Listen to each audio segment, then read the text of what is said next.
पिछले पार्ट में आप लोगों ने बहुत अच्छा सपोर्ट दिखाया। उम्मीद है कि आप इस एपिसोड में भी उतना ही अच्छा सपोर्ट दिखाओगे। वैसे अब कहानी और भी ज़्यादा इंटरेस्टिंग होने वाली है, इसीलिए इस वीडियो को बिल्कुल एंड तक देखिएगा। तो पिछले पार्ट में हमने देखा था कि बाई रिकनेक्ट होकर दूसरी लाइफ में आ चुका था। यहाँ पर उसके पास मैजिक पावर नहीं थी, ना ही कोई दूसरी पावर थी, बस उसके पास ब्रेन नॉर्मल लोगों से ज़्यादा था और वो बहुत समझदार था। असल में उसने किताबों को पढ़ कर अपने आप को बहुत समझदार बना लिया था। ये सीरीज आगे जाकर बोरिंग नहीं होगी, ये चीज़ हमें इसी पार्ट में समझ में आ जाएगी। तो अभी बाई के फादर ने बाई को एक दूसरे विलेज भेजा था जिससे कि वो लोगों से मिल सके और उसे थोड़ी बहुत नॉलेज हो। अब वो एक दूसरे विलेज में पहुंचता है जहां उसे लड़की से मिलती है। बाई ने एक तरीके से उसकी जिंदगी बदल दी थी। उसे बाई ने अपने स्पेशल सोल्जर के तौर पर रख लिया था। अब इस पार्ट की स्टार्टिंग होती है एक महल से। ये महल बाई के फादर का ही है। ये पास के टाउन में आता है। यहाँ पर कोई भी ऐसा शख्स नहीं था जो कि टाउन का ख्याल रख सके। बेसिकली इस जगह को एक बटलर संभालता है, उसे यहाँ की सारी नॉलेज है। अब बाई का यहाँ पर स्वागत वही बटलर और बहुत सारे सर्वेंट लोग करते हैं। अभी बाई महल को ध्यान से देख रहा था। महल की बनावट बहुत अलग थी। बाई पूछता है कि बटलर बनाता है कि ये एक खास आर्कियोलॉजिस्ट ने बनाया है। अब महल के अंदर आने के बाद यहाँ पर बटलर कह रहा था कि आप किंग के सबसे बड़े बेटे हैं, इसीलिए ये आपकी मर्जी है कि आप इस चीज को फॉलो करते हो कि नहीं। मगर यहाँ पर जो भी इस जगह को संभालने के लिए आया है वो हमेशा अपना पहला दिन स्टडी करते हुए बताता है, जिससे कि वो मोटिवेट हो और उसे यहाँ की थोड़ी नॉलेज हो जाए। असल में स्टडी के तौर पर वो यहाँ की सारी ज्योग्राफिकल या फिर बाकी तरह की चीजें ही पढ़ते हैं। बाई कहता है कि मैं भी यही करूंगा, वैसे भी मुझे बुक पढ़ना बहुत पसंद है। इसके बाद बटलर बाई को वहाँ सीधा से ले जाता है एक लाइब्रेरी में जहाँ पर बाई की डेस्क लगी हुई थी। वो बताता है कि वो ये बात जानता है कि बाई को बुक पढ़ना कितना पसंद है, तो इसी वजह से उसकी टेबल यहीं पर लगाई गई है। अब बाई कहता है और बैठता है। उसके लिए कॉफी लाई जाती है। साथ ही सर्वेंट वहाँ पर कई सारी किताबें ला रहे थे। तो फिर वो कहने लगता है कि मुझे इस लाल की रिपोर्ट बुक चाहिए जिसमें कि इस टाउन में सब कैसा चल रहा है उसकी मुझे जानकारी मिल सके। अब वो बाई को बुक लाकर देता है। बाई बुक पढ़ना स्टार्ट कर देता है और तुरंत ही कहता है कि इसमें लिखा है कि ग्रेप्स का टैक्स पिछले साल जितना ही था। अब इस पर बटलर कहता है कि हाँ, क्योंकि प्रोडक्शन पिछले साल जितनी ही हुई थी। लेकिन बाई कहने लगता है कि नहीं, इस बार तो 20% ज्यादा प्रोडक्शन हुई होगी, क्योंकि वैसे भी मौसम बिल्कुल ठीक था। और कुछ जानकारी मुझे भी है, क्योंकि हर गांव में अलग प्रोडक्शन रेट थोड़ी ना हो सकता है। कहीं ऐसा तो नहीं कि ये 20% ग्रेप्स बीच में ही कहीं गायब हो गए हो या कोई उन्हें खा लेता हो।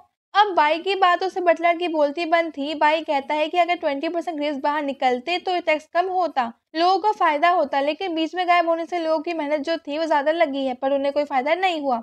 अब बटलर कहने लगता है कि शायद जिसने ये लिस्ट बनाई है उसने कोई गलती कर दी होगी।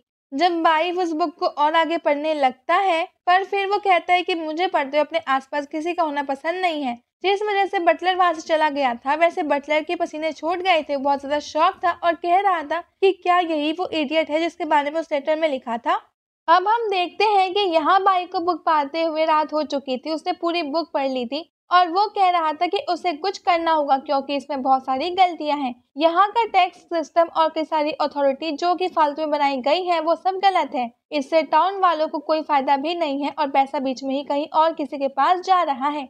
अब वो जब ये कह रहा था उसी वक्त उसे ऐसी हलचल महसूस होती है जैसे कि वहाँ कोई और हो और वो उसी पर नजर रख रहा हो। लेकिन जब वो पीछे मुड़कर देखता है तो वहाँ पर कोई भी नहीं था। अब बाई कुछ देर देखने के बाद बैठ जाता है और कहने लगता है कि यहाँ तो कोई है ही नहीं, लगता है कि मुझे नींद आ रही है। तभी हम नोटिस करते हैं कि असल में उसके पीछे जो पेंटिंग लगी थी उसमें एक आदमी था जो कि हिल रहा था। बाई उसे अपने चम्मच में देख लेता है क्योंकि उसने नींद वाली बात उस आदमी को पकड़ने के लिए कही थी। अब बाई उसे देखते ही एक मोमबत्ती लेकर वहां जाता है और उस फोटो के पास आकर उसके पास उस मोमबत्ती को ले जाता है। वैसे वो कह रहा था कि बताओ तुम कौन हो, लेकिन अब वो फोटो वाला आदमी कुछ कह नहीं रहा था। असल में वो कह रहा था कि लेकिन उसकी आवाज नहीं आ रही थी। तभी वहां पर घड़ी में पूरे 12 बजते हैं तो उस पिक्चर के अंदर से आवाज आने लगती है। वो आदमी जल्दी जल्दी कहता है कि मेरे पास ज्यादा टाइम नहीं है, जब तक पूरे 12 बजे हुए हैं मैं उतनी देर तक तुमसे बात मैं कर सकता हूँ। अब वो जल्दी जल्दी बाई को बता देता है कि ये एक श्राप है, असल में उसे किसी ने कैद किया था। आगे की बात तो बाद में समझाएगा, लेकिन उसे आजाद करने के लिए बाई को एक खास स्पेशल चाहिए होगा जो कि यहाँ इस महल के एक ट्रेजर रूम में है, जो किसी के ट्रेजर रूम है। वो बताता है कि वो लाइब्रेरी में जो 7 नंबर की बुक रखी हुई है राइट वाले सेल्फ में, उसे लाने पर वो सीक्रेट रूम का दरवाजा वो खुल जाएगा, वहीं पर वो ट्रेजर है। बाई कहता है कि बहुत बढ़िया। अब वो आदमी चुपचाप हो गया था क्योंकि 12 बजकर 1 मिनट हो चुके थे। अब बाई वहाँ से जाता है। वो कह रहा था कि मैं हेल्प तो करूंगा, लेकिन देखता हूँ कि मुझे वो जो ट्रेजर है मिलता है कि नहीं। अब बाई कुछ देर वहाँ पर वो बुक ढूंढता है और जैसे ही वो सही किताब को खींचता है तो अचानक से वो दरवाजा अपने आप ही वो खुल जाता है। अब बाई उस जगह पर आगे बढ़ रहा था। कुछ दूर तक चलने के बाद बाई को वहाँ पर एक डोर दिखता है। वो डोर बिल्कुल अलग ही तरीके से बना हुआ था और बहुत ही अजीब था। बाई उस पर लगी हुई एक बड़ी सी बटन दबा देता है, जिसके बाद अचानक से उस डोर के अंदर से लावा बाहर आ गया था। बाई किसी तरह से बच जाता है। वो पहले खाई में कूदता है पर फिर सही टाइम पर उस जगह को पकड़ लेता है। अब वो बाल बाल बचाता है, इस वजह से वो फिर से वही गलती नहीं कर सकता था, क्योंकि उसे नहीं पता था कि अब इसके अंदर से और कौन सी चीज निकल कर आने वाली है। अब बाई फिर से आगे बढ़ता है और वो जो उसमें लगी हुई बटन है जिनके अंदर से लावा निकलना था वो उन्हें ध्यान से देखता है। इसमें उसे सही वाली को घुमाना होगा और वो भी बिल्कुल सही डायरेक्शन में। अब बाई की हाइट कम थी, वरना उसे वही सही बटन मिल चुकी थी, पर वो थी सबसे ऊपर वाली। बाई कह रहा था काश मैं कुछ और लंबा होता। इसके बाद वो वहीं पर परी तलवार उठाता है और उसे वहीं पर लगाकर उसके ऊपर वो चढ़ जाता है, जिसकी वजह से वो उसे घुमा पाता है। वो देखता है कि सही बटन फिर से एक्टिवेट होने लगी थी, लेकिन जैसे ही बाई उसे घुमाना कंटिन्यू रखता है तो सभी बटन बंद हो जाती है। और अब वो समझ चुका था कि उसने दरवाजा ओपन वो कर लिया है, लेकिन दरवाजा तो ओपन ही नहीं हुआ था, बल्कि वहां नीचे बड़ा सा रास्ता वो ओपन हो गया था। वैसे यही वो रास्ता है जिसके लिए वो दरवाजा खोल रहा था। अब बाई वहां से नीचे गिरता है और सुरंग से होते हुए एक अलग सी जगह पर आ जाता है। वो यहाँ पर आकर आगे बढ़ता है और उसे एक डब्बा दिखता है जिसके ऊपर वही ट्रेजर लगा था जिसके बारे में उस पिक्चर वाला आदमी कह रहा था। वैसे बाई को नहीं पता कि वो एक ट्रेजर है। अब वो उस डब्बे की धूल हटाने के बाद देखता है कि उस डब्बे पर लिखा था कि इस पर तुम्हें सिर्फ अपने ब्लड की एक बूंद डालनी है, जिसके बाद ये मैकरमाइंड गेट को ओपन कर देगा। लेकिन उस पर ही नीचे वार्निंग के तौर पर यह भी लिखा था कि इस पर तुम अपने ब्लड की बूंद तभी डालना जब तुम्हारे अंदर इतनी हिम्मत हो कि तुम मेन काइंड के गेट को ओपन करते हुए सीक्रेट रिलम को संभाल पाओगे। अब बाई कहता है कि ये तो लगता है कि कोई इंटरेस्टिंग चीज है। बाई तुरंत ही अपनी एक ब्लड की ड्रॉप उस पर डालता है, जिसके बाद वो एक्टिवेट होते वहां पर सामने लगा हुआ वो ट्रेजर ब्लास्ट कर जाता है और उसमें से बहुत सारी स्पिरिचुअल एनर्जी हवा में निकलती है। वो एनर्जी धीरे धीरे एक लड़की में बदलते जा रही थी। ये लड़की बहुत ही सुंदर थी। अब हमें पता चलता है कि ये वही है जिसकी बात बटलर कर रहा था। यही वो एस्ट्रोलॉजिस्ट थी जिसने उस महल को बनाया था। और जब वो अपना नाम बताती है तो बाई बहुत ज्यादा शॉक हो जाता है। वो कहता है कि मैंने आपके बारे में हिस्ट्री में पढ़ा है, आप 200 साल पहले इस दुनिया की सबसे बड़ी एस्ट्रोलॉजर हुआ करती थी।